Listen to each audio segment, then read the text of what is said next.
Welcome to the Heartland Running Podcast. Join Krystal, Andy, and Steven as they explore all things running related in the Heartland and beyond. Hey, everybody. Welcome to the show. This is Krystal, and we have a little bit of a different episode this week. This is going to be kind of a quick one, but we have a couple announcements, and I have a very special guest with me this week. I would like to introduce Chandler Lee. Welcome, Chandler.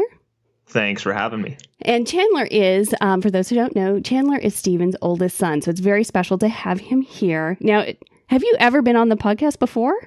I don't think I have. So probably stories have been told about you, but you haven't actually been on.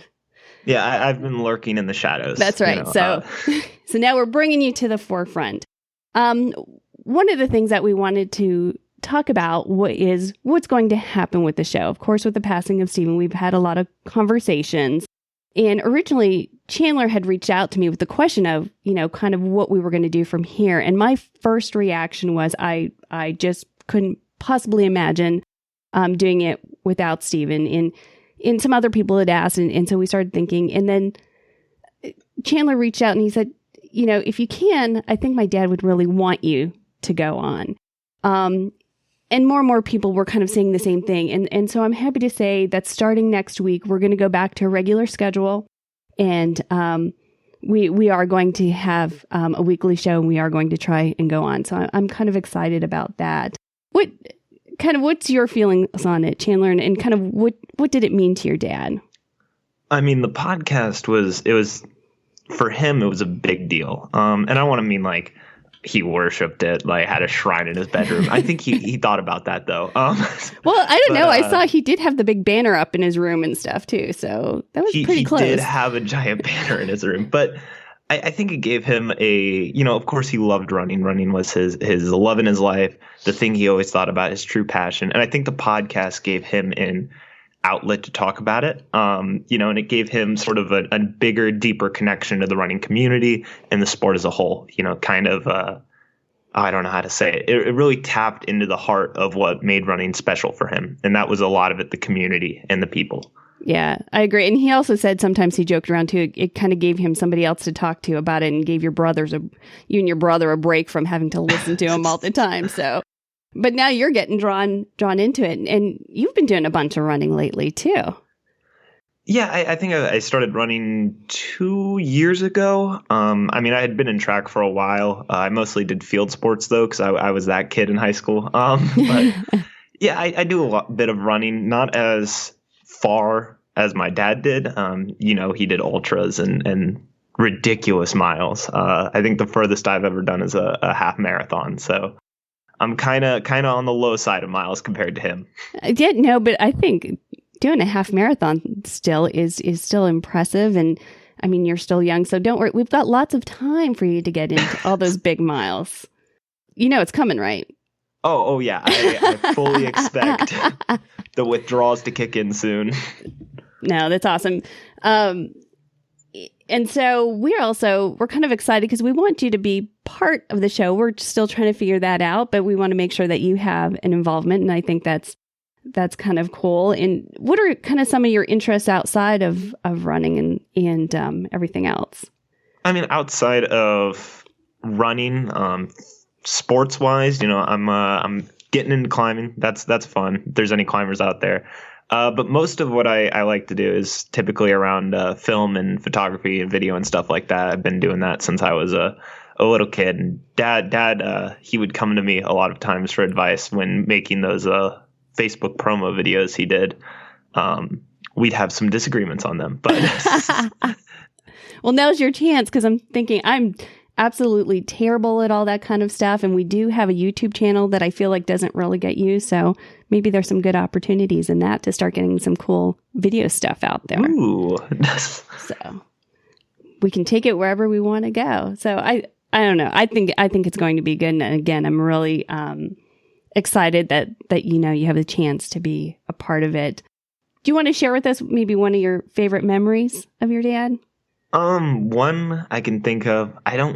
It stands out. It's something I've remembered. And it wasn't that big of a deal. But it was like 6, 7, 8 years. It was a long time ago. and it was at a birthday party. He was lighting some candles, and he got the fire too close to his finger, and just all of a sudden you just hear him shout out, "Ow, bitch, that's hot!"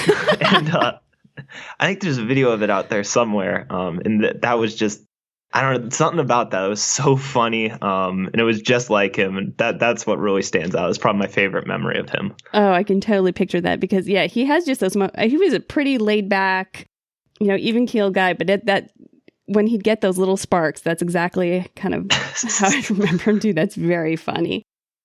What's maybe one of the best piece of advice that he gave you that you can carry on with? So, I mean, he had a lot of advice. I'm sure you might know. I'm sure a lot of the listeners might know. He liked to he spoke from the heart a lot of times about things like that. And a lot of times it wasn't exactly what he said, but like the way he lived was probably some of his best advice. Like, I know, everyone always tells you, don't worry about what other people think or what other people say about you. And a lot of people like just say that and kind of go on about their day going as normal. But my dad was definitely one of those people. He lived his life like that. And he didn't say those words a lot, that cliche, you just don't care about other people, what they think. But he really did live like for Bourbon Chase with the whole, is it underwear or running shorts? And I don't care. Yeah, he just didn't care. So it's between that and then also his old saying from the military, like, what's the most effective range of an excuse? And then they'd respond 0 meters. Because he's one of those people, he didn't like it when you came up with a reason why you couldn't do something, like an excuse, different from a reason. If you're like, I'm busy or I'm tired or it's cold, he did not like it. And it wasn't like he'd get mad at you, but it was more like, come on, you're better than that. And it was one of those, it forces you to, something that really internalizes in me, because it forces you to be honest with yourself. It's like, am I being lazy or do I just not want to do this? Am I looking for a reason to get out of it? Or is this something I don't want to do? And it kind of forces you to ask yourself the big questions about things you're doing. And beyond just running, also just in life in general, do I just not want to, trying to think of an example now. But, just things like that. It makes you ask yourself, is this something I really want to do? Or am I just scared? Or am I just lazy? Am I just wanting to sleep in? You got to be honest with yourself. And it's funny. He had said almost those exact same words to me. And that was one of the things that he was always worried about in certain things, of finding that balance of pushing too hard and kind of watching, but then also never being lazy. And like you said, looking to see and just being really honest with yourself. So that's really cool. I think he definitely passed that on to a lot of us. And we all have such just amazing memories of him. And I mean, you've really seen the outreach of everybody in our community and just how much of an impact he had on all of us. So, he's living on in some ways through us because we all want to be better people because of him. And he's taught a lot of really great lessons, and I think we all really appreciate that. It's been mind-blowing how much support everyone has flooded in, and all the, everyone, how's it go? You never speak ill of the dead. But this is something I can tell it's something they would say even if he hadn't passed on. Like, this is legitimately what people thought about him. And that, it's just mind-blowing. That's the only thing I can say. Yeah, he was a wonderful person. And you're right. I mean, we thought that before and we still think it now. So it's a very special person who can have that kind of impact.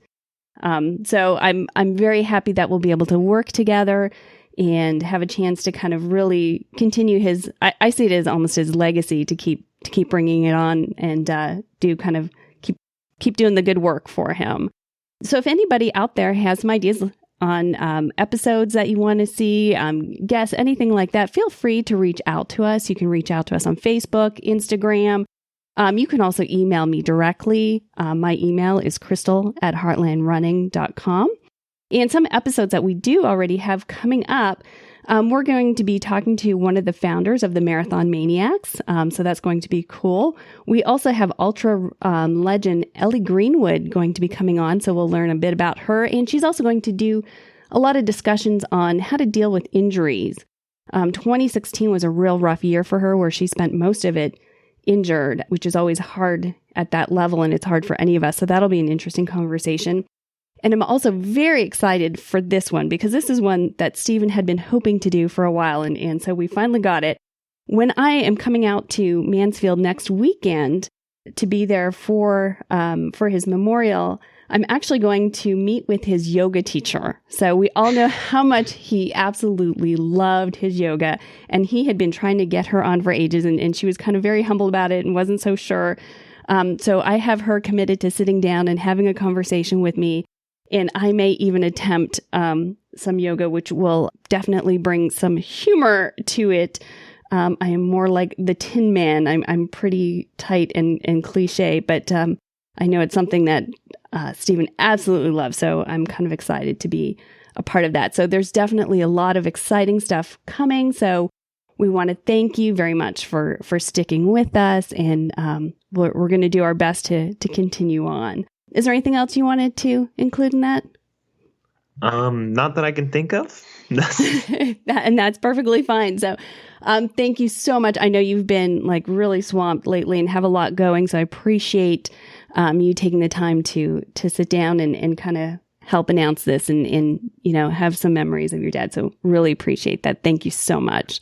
My pleasure. Thanks for having me. And then so everyone else, just stay in touch, and we will be back to our regular schedule starting next Friday.